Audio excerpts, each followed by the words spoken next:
Hi Beth, Dr. Borlotti here. The first thing I want you to notice in this feedback tutorial is that I've changed the date on the file name. I put today's date. Oops, that's supposed to be the 27th. Hang on. Okay, I'm back. I changed the date in the file name to today's date, the 27th. Okay, here's some things. First of all, you'll notice that I took out all the color coding so you can see my corrections and edits and suggestions.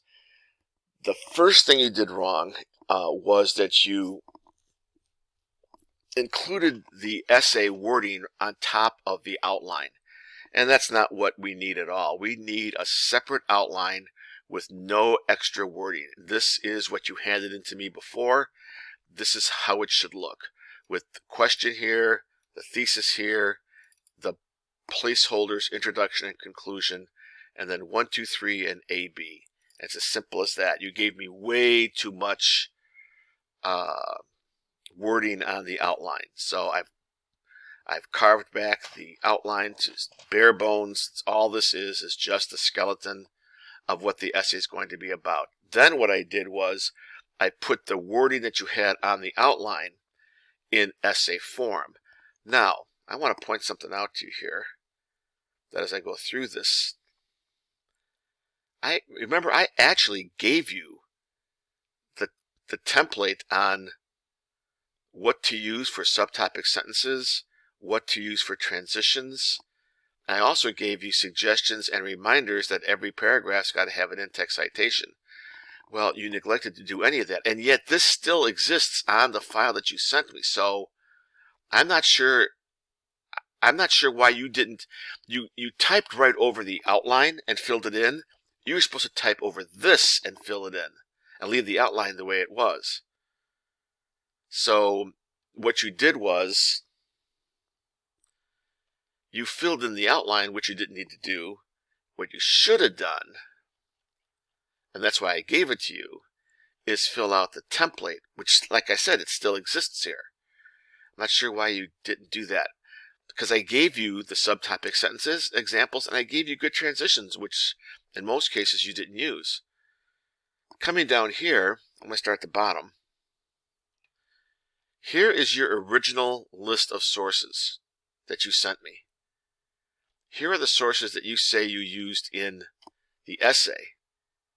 And the only one I could find in the essay was this. And the requirement for this essay is that you have to have at least 4 sources, one of which has to be an opposing viewpoint source. And in every body paragraph, you have to have an in-text citation. So let's start here.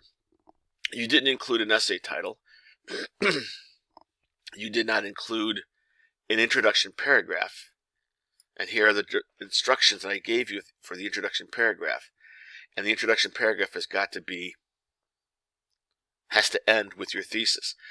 Use this introduction paragraph to tell me what single-use plastic is, because I don't know what it is. All right? You need to tell me what it is. This is what I gave you to start off your sentence. To start off your subtopic sentence. This is what I gave you. If you come down here, the first argument asks single-use plastic. Then I gave you this sentence. There are plenty of opponents who believe that. I wanted you to use the word opponents in the next sentence. And then a reminder of an in-text citation. So I gave you all these reminders and you didn't use them. Now, that being said, the content of your paragraph is very good.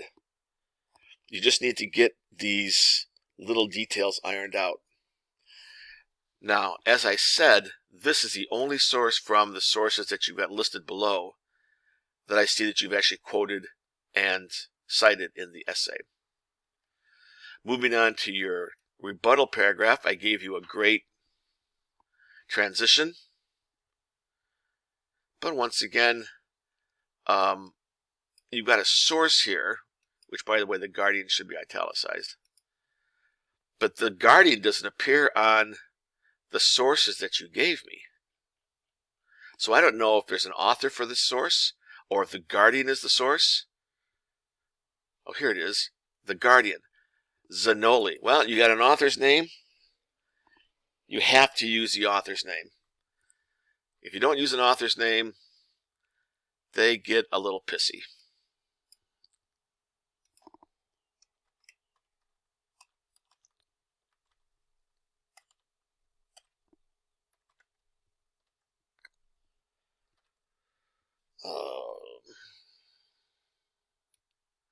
So if you have an author's name, you have to use it.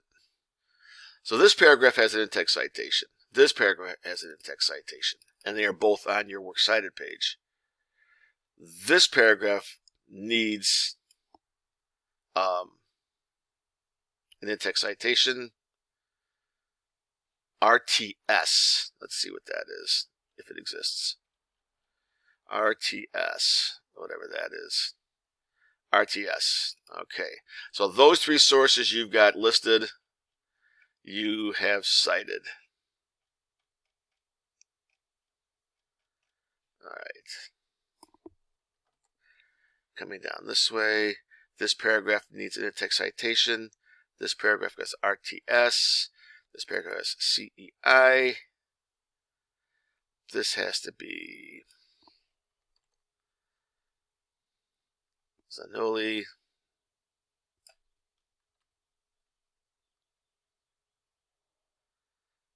This has to be Zanoli. And then you're missing a conclusion paragraph. So what we've got left here is I've labeled this page Works Cited. I put all of this in the correct font, which is Times New Roman 12. I put it in an alphabetical order, and I've indented the appropriate lines. Then you've got to decide what you want to do with this stuff, because you still need one more source. You have to have at least 4 sources quoted and cited in the essay.